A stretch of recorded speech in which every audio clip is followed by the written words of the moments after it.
Voir aujourd'hui l'atelier du peintre, c'est regarder un tableau proche de celui observé par les contemporains de Courbet. C'est un peu comme si le temps avait enclenché une marche arrière. Il aura fallu 2 années de patience et d'habileté pour débarrasser l'atelier du peintre des vernis jaunissants et des repeints, ces petites retouches des restaurateurs qui finissent par brouiller la lecture d'un tableau.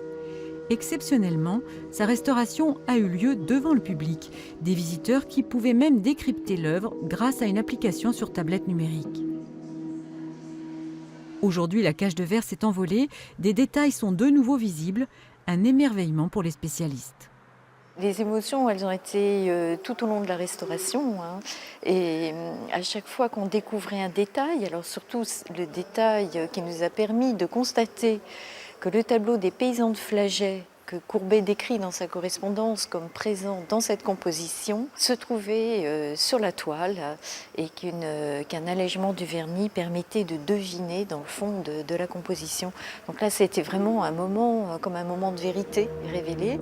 Le musée d'Orsay profite d'un autre événement, son 30e anniversaire, pour justement présenter jusqu'à fin janvier les paysans de Flagey revenant de la foire. Ce tableau appartient au musée d'Ornans. Un accrochage rarement proposé au public. Pour les admirateurs de Courbet, c'est le moment ou jamais de venir au musée d'Orsay.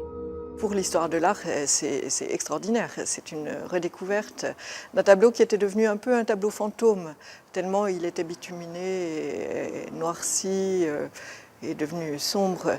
Donc là, on redécouvre la couleur, on redécouvre toutes sortes d'éléments de la composition, on redécouvre surtout la lumière. Moi, je suis très impressionnée par cette lumière qui se voit d'ailleurs mieux si on est plus loin.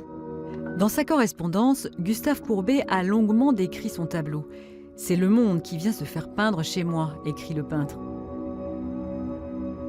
Gustave Courbet se place au centre, comme pour vouloir souligner la place qu'il veut prendre dans la société, celle d'un artiste frondeur qui fera de la nature franc-comtoise un personnage à part entière.